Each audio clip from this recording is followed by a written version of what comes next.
Good morning and welcome to our science class. This is Miss Cruz speaking, and after 2 days of freezes, now we are going to start with our science class. Today it's Monday, April 27, and the year is 2020. Make sure that you have everything with you for this class, your book, your notebook, your pencil, and all the materials that you will need to complete the class for today. So let's start the class. Get ready, please. Page number 2. The title is The Spanish Flu. Now, before we talk about the Spanish flu, I would like to explain the difference between an epidemic and a pandemic. Now, the definition that we have here say, an epidemic is when many people in a specific place get sick at the same time. Okay, now let's read the definition for pandemic. A pandemic is like an epidemic but in a much larger scale. Usually, severe countries are involved. So the difference between epidemic and pandemic is that epidemic is in a specific place. But when we talk about pandemic, we are talking about several countries, more than one country, more than one continent. That is a pandemic, like the one that we have right now.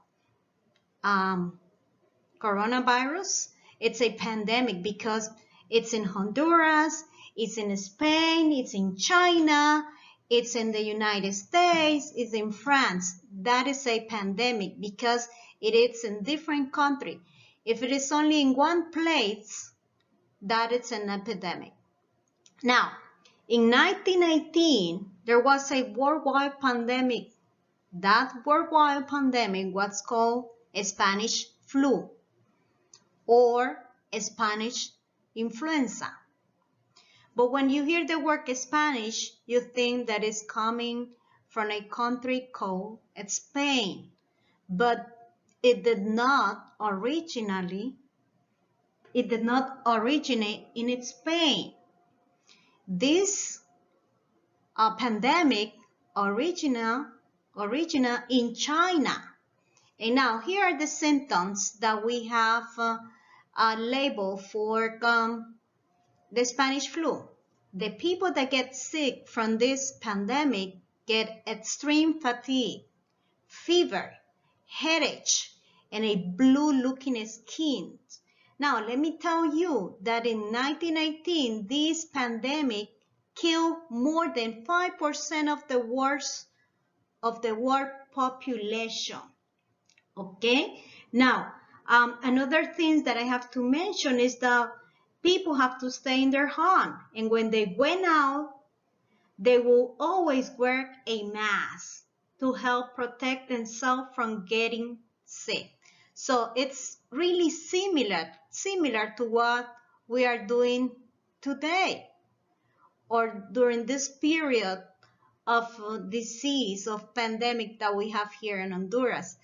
In Honduras, if we go out of our house, we have to wear a mask, we have to wear gloves, and it's really dangerous if we go outside without any protection.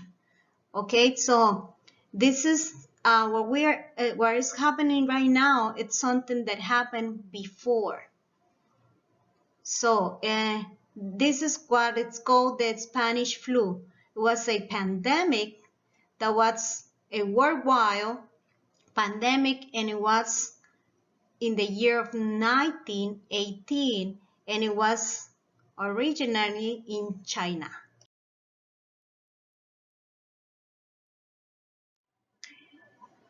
Okay, page number 3, the Spanish flu.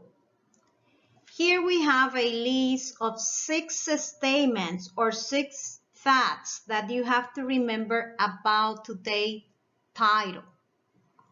The first one, it's letter A.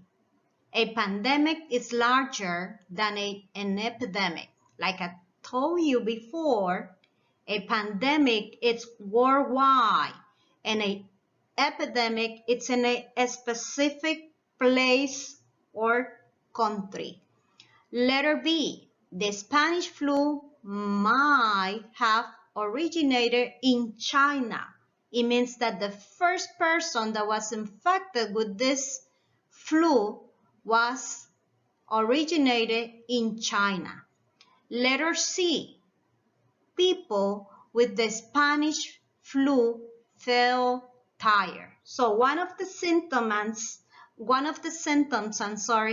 is that the people feel tired.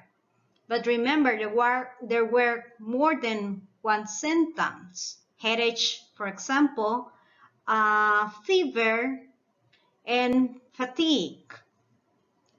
Now, another fact about this Spanish flu is that people between 18 and 35 years were more susceptible to the Spanish flu. It means that the people that have 18 years old, 18 and 35 years old, it was the highest numbers of people that were contagious. Letter E, people stay home more often during the Spanish flu. They have to stay home. To be safe, they have to stay home for a long period of time. And letter F is disease caused by viruses and bacteria can produce epidemics because they can be transmitted easily. Okay, remember that an epidemic could start when a person picks his or her nose and then shake hands with someone or touch things on a public place. If the affected people travel, they may spread the infection to more people in a different country, and the epidemic might become a pandemic. This is the way that the book gives us how can a disease or how can an infection can travel from one country to another, or can infect a person, or can infect another person. Okay, so that's why it's very important that we wash our hands every time that it's possible. Okay, page number 4, unit 1, how do plants reproduce?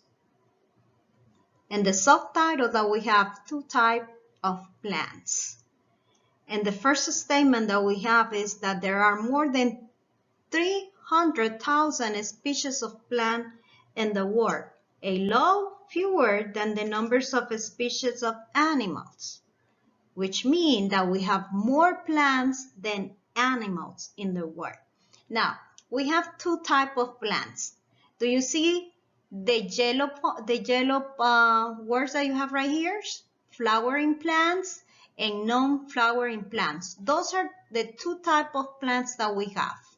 Now, let's find out about flowering plants. The statements say that the majority of the plants that are in the world are flowering plants, which means that they produce flowers to reproduce. And we have an example of these flowering plants, which are roses, daisies, and calotropes.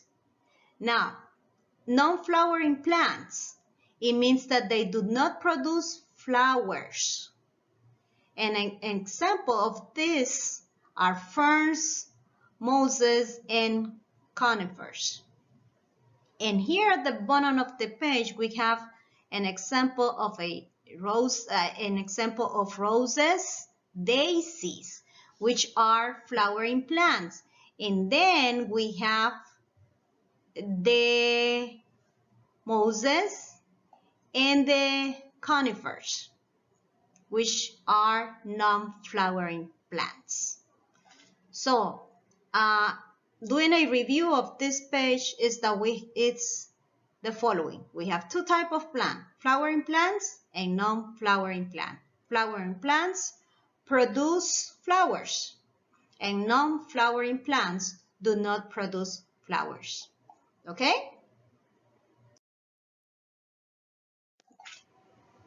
Page number 5, glossary of the parts of a flower. Part number 1. On the next class, we are going to have part number 2. In the first part of the flower that we have, it's an anther. What is an anther?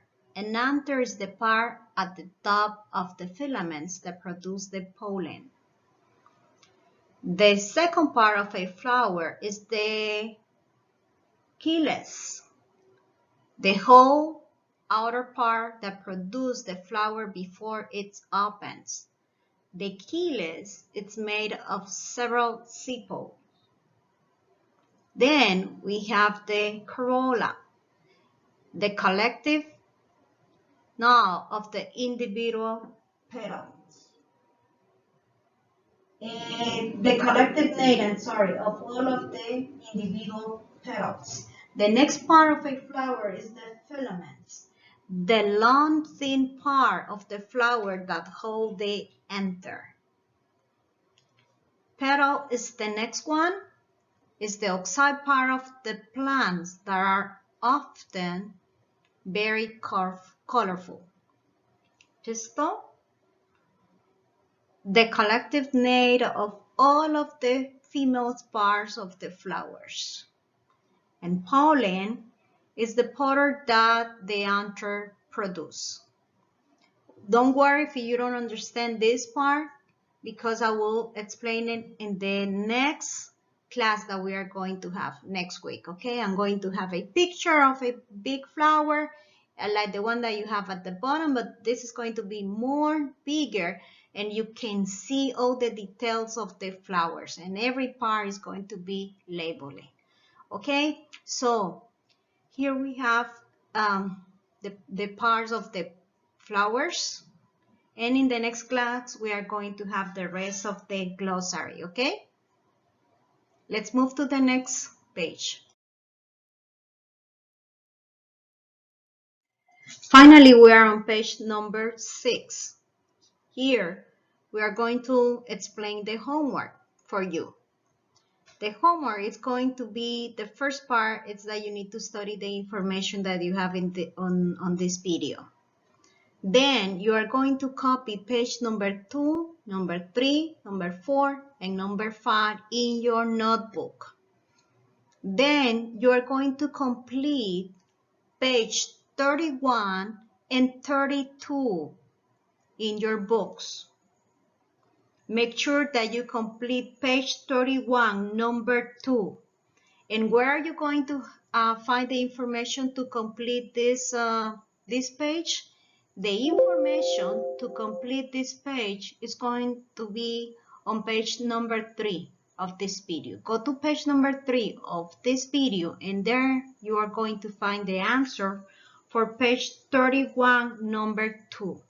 Then page number 3 is going to be like a review of this lesson.